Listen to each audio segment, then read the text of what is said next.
I'm Tim Stevens, and this is the 2025 Toyota RAV4 Hybrid. The RAV4 is Toyota's best-selling model, and it's consistently the best-selling SUV in the US. But for the 25 model year, does the hybrid offer enough tech and performance to stay ahead of the pack?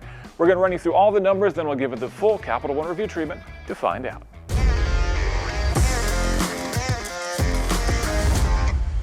Under the hood, we have a 2.5-liter four-cylinder connected to a CVT, and all-wheel drive is provided by an electric motor that's back at the rear axle. It has 219 system horsepower and does 41 mpg in the city, 38 on the highway, and 39 mpg combined.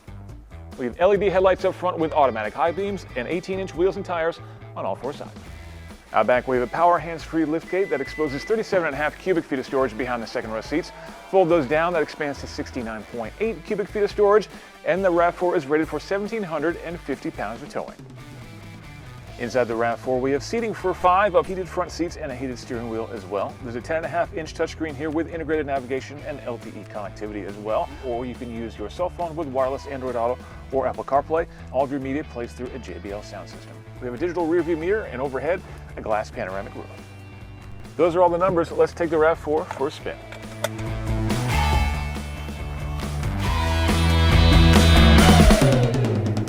Underway in the Toyota RAV4 Hybrid, and for an SUV that a lot of people would describe as an appliance for getting from A to B, it's actually doing a pretty good job out here on the racetrack. It's got reasonably good throttle response, and that's thanks to not only having 219 horsepower, which is among the highest in this category, but it also has good throttle response from those electric motors.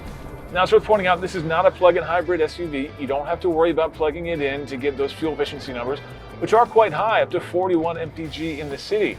And that's what you can just get normally in driving this thing. In our testing, we actually were able to do quite good in terms of fuel economy to match those EPA figures, which means that's not just some sort of promise. You can actually expect to get that kind of efficiency from a practical and reasonably powerful SUV like this.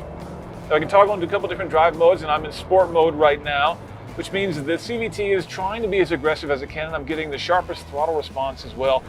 There's a little bit of a delay as that CVT kind of figures out what I want and gives me a good ratio to give me the most power out of that gasoline engine. But again, there's good drivability out of this thing. And that's one advantage to go for the hybrid over the normal gasoline engine. It's not just for more efficiency, it's also for more power and throttle response too. Now, going with the all-wheel drive model of this gives you another electric motor out at the rear end, driving those rear wheels and giving you, again, four-wheel drive on this thing. But because it's only driven by electric at the rear axle, that means that you don't have anywhere near the amount of power output that you do on the front axle, which is driven by both the gasoline engine and another electric motor. So that means in extremely low grip situations, in challenging conditions, off-roading, that kind of thing, this is probably not going to be the best SUV because, again, you've got such a big disparity in power from the rear axle to the front. But in more casual driving, snowy roads, that kind of thing, getting out of a snowy driveway, it should be more than enough for you. Now, in casual driving and less aggressive circumstances, the RAV4 is still a great option. It's got good ride quality, it's reasonably comfortable in here.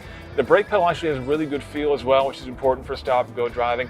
A lot of hybrids still have kind of a vague, murky feeling as you go through the travel of the brake pedal, as you go from regenerative braking into the physical braking, where the pads are actually squeezing the discs. That's not a problem here at all. The brake pedal feel is good here. The throttle response is gradual and easy to modulate, and the steering has a reasonably good feel as well. So for driving around and day-to-day stuff, the RAV4 still excels. The only problem with this one is a little bit of excessive wind noise, and I'm going to blame that on the optional roof rails. Unless you're planning on hauling some kayaks or other larger cargo, I wouldn't pay extra for those. So is the RAV4 still worth its class-leading position? Well, it's nice to drive on the road, actually reasonably fun to drive out here on the racetrack too. Has good throttle response, great fuel efficiency, and good overall practicality. So from an efficiency and practicality and frugality standpoint, the RAV4 is absolutely still class-leading.